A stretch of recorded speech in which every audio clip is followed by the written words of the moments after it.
Right sir. ఈ మధ్య ఎవరింటికెళ్ళినా గూడా లక్కీ బ్యాంబూలు, లాఫింగ్ బుద్ధలు ఇవన్నీ కనబడుతున్నాయి. అవునండి. సో, నిజంగా వాటికి అంత శక్తి ఉందా? అంటే మనకు తెలవదు గదా! అసలు అవి ఏంటో కూడా తెలవకుండానే పెట్టేస్తాం మనం. అవునండి. ఆ లాఫింగ్ బుద్ధ అంటే ఎవరో మనకు తెలవదు. అసలు బ్యాంబూ ట్రీ ఇంట్లో ఎందుకు పెట్టుకోవాలో తెలీదు. అవును. అయినా అలా దాని ప్రభావం ఏమైనా ఉంటుందా మన మీద? ఆ బ్యాంబూ ట్రీ అంటారు కదండీ! అది ఎవరైనా గిఫ్ట్‌గా ఇస్తే హుహు. తీసుకొచ్చి ఎక్కడ పెట్టాలో అక్కడ పెడితే కొంచెం మనకు పర్వాలేదనుకోవచ్చు. అచ్చచ్చ! ఓకే. లాఫింగ్ బుద్ధ గూడా అది మనకి ఎవరైనా గిఫ్ట్ అంటే మనకు తెలియకుండా ఎవరైనా గిఫ్ట్‌గా ఇస్తే హ్మ్. అది తీసుకొచ్చి ఇంట్లో ఎక్కడ ఒక మంచి స్థానం అనేది అంటే ఎక్కువగా నార్త్ అండ్ ఈస్ట్ ఈ అచ్చా! 2 ప్లేస్‌లలో పెట్టుకుంటే మనకు అది అంటే ఒక ఇప్పుడు దిష్టి తగలకుండా ఉండడానికి, లేదా ఎళ్ళేటప్పుడు ఏదో మంచిగా శుభం కలగాలన్న భావనతో వెళ్ళడానికి, వాటికి పనికొస్తుందే తప్ప, మన వాస్తులో మెయిన్ అడ్వాన్స్ థియరీలుంటాయి. వాటికి దీనికి కంపారిజన్ అవ్వదండి. Okay. Just only show gadget అన్నంత వరకే పనిచేస్తుంది. లాఫింగ్ బుద్ధకు, కుబేరుడికి ఏమన్నా సంబంధం ఉందా? ఇద్దరు ఒక అన్నదమ్ముల్లాగానో లేదంటే కజిన్స్ లాగానో కనబడుతుంటారు. హ్మ్. వీటి మధ్య ఏంటి సంబంధం? లాఫింగ్ బుద్ధ అండ్ మన కుబేరుడిని ఇద్దరిని సమానం చేసేసారు. హ్మ్. చాలామంది అట్లా ఇచ్చేశారు. హ్మ్. కుబేరుడికి కుబేరుడు ఎవరంటే సాక్షాత్తు దేవతలకు ధనాన్ని అవును. ఇచ్చేసే ధనాన్ని ఆయన దగ్గర నుండి దేవతలే అడిగి తీసుకుంటారు. అవును. సాక్షాత్తు మన తిరుమల వెంకన్నే ఆయన దగ్గర కలియుగం ఆఫ్ ఉన్నంత కోర్స్. కాలం అంతా ఆయన పెళ్లి చేసుకోవడానికి అప్పు చేసింది అవును. చేసిందే కుబేరుడి అందుకు. దగ్గర. అండ్ కలియుగం ఉన్నంత కాలము అప్పు తీరుస్తూనే ఉంటాడు. అవును. సో ఆ కుబేరుడికి ఉన్నంత చరిత్ర ఈ లాఫ్టింగ్ బుద్ధకు లేదే. అవును. దానికి దీనికి కంపారిజం అనేది చాలా దూరం ఉందండి. ఓకే. నేను అందుకే అందరికీ అర్థమయ్యేటట్టుగా మీరు శ్రీనివాస్ గారు ఎప్పుడు కూడా మీరు మీకన్నా మీ ప్రేక్షకులకు క్లారిటీ ఎక్కువ కావాలంటారు మీరు. మరి అంతే నాకు అవసరం లేదు సార్. నా నా- నేను నాకు ఎలాగోలా అవసరం బతికేస్తాను. నా ప్రేక్షకులు అన్నీ మీ తెలియాలి. అవును. ప్రేక్షకులకు క్లారిటీ కావాలంటారు. యెస్. క్లారిటీ ఏంటంటే ఈ లాఫింగ్ బుద్ధ అనేది కుబేరుడి కింద వాళ్ళు ఆ ఎలిమెంట్ని క్రియేట్ చేసి నార్త్లో పెట్టుకున్నారు వాళ్ళు. ఓకే. అది కూడా మన కుబేరుడే. అది కూడా నార్త్లో ఈస్ట్ ఎంట్రీ నుండి నార్త్ నార్త్ ప్లేస్లో హ్మ్.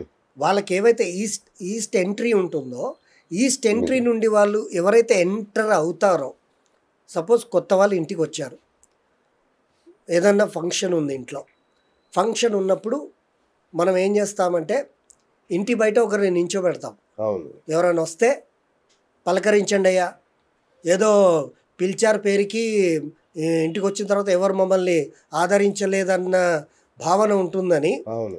మనము ఫంక్షన్ పెట్టినప్పుడు ఒక మనిషిని బయట నించోబెడతాం వాళ్ళకి కరెక్ట్. స్వాగతించమని. స్వాగతం చెప్పడానికి. అవును.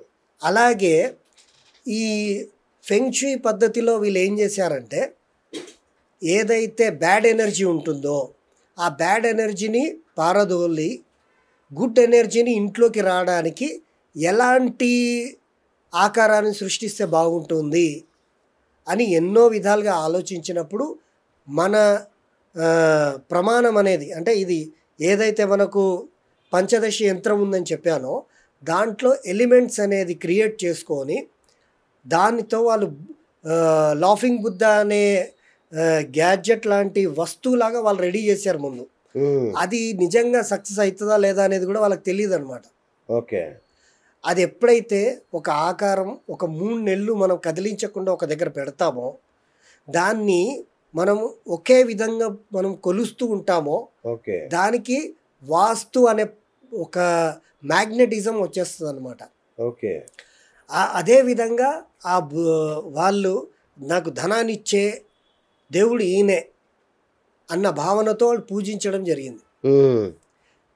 వాళ్ళకి లక్కీగా అట్లా వచ్చిందన్న దాన్ని వాళ్ళు కొంచెం వచ్చిందనుకోండి, వాళ్ళు ఏం చేస్తారు, వాళ్ళ వ్యాపారం సాగడానికో అది ముందుకు అందరికీ తెలియడానికో వాళ్ళ అడ్వర్టైజ్మెంట్ అనేది చాలా స్పీడ్గా చేస్తారండి. ఓకే. అలా చేయడం వల్లనే ఈ లాఫ్టింగ్ బుద్ధ వచ్చిందే తప్ప ఈ లాఫ్టింగ్ బుద్ధకి మన దేవుడైనటువంటి కుబేరుడికి సంబంధం లేదు. సంబంధమే లేదండి. ఓకే. అది దాని విషయం. రైట్. ఇంకొకటి సార్ 13 నెంబరు. చాలా దేశాల్లో 13 నెంబర్ అన్‌లక్కీ అని ఫీల్ అవుతారు. హ్మ్. వాళ్ళు అసలు ఆ నంబర్‌ని వాడరు. హ్మ్. సో ఫెంగ్ షూయిలో కూడా అంతేనా? అసలు వచ్చిందే ఫెంగ్ షూయిలో అదండి. అవునా? ఆ. ఓకే. ఆ! మన దగ్గర కన్నా ఫెంగ్ షూయిలోనే ఈ 13వ సంఖ్య అంటే వాళ్ళు భయపడతారు. అవును. ఎందుకు ఆ విధంగా భయపడతారంటే 1 అనేది సూర్యుడు, అవును. 3 అనేది గురువు సంఖ్యాశాస్త్రంలో. రైట్.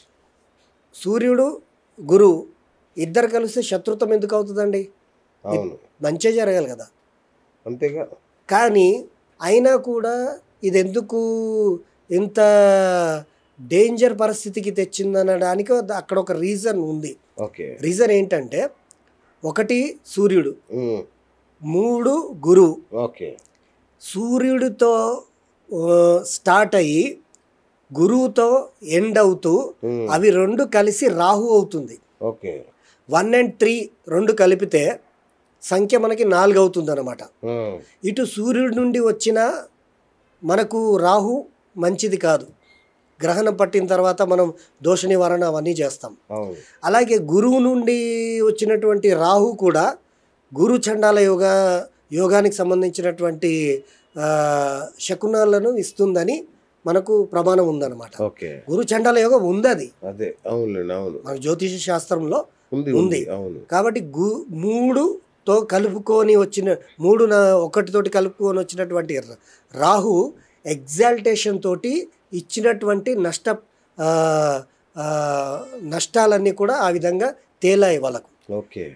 13వ నంబర్ బిల్డింగ్లో జరగరాని అనర్థాలన్నీ కూడా జరిగాయని వాళ్ళు నోట్ చేసి పెట్టుకున్నారు. ఓకే.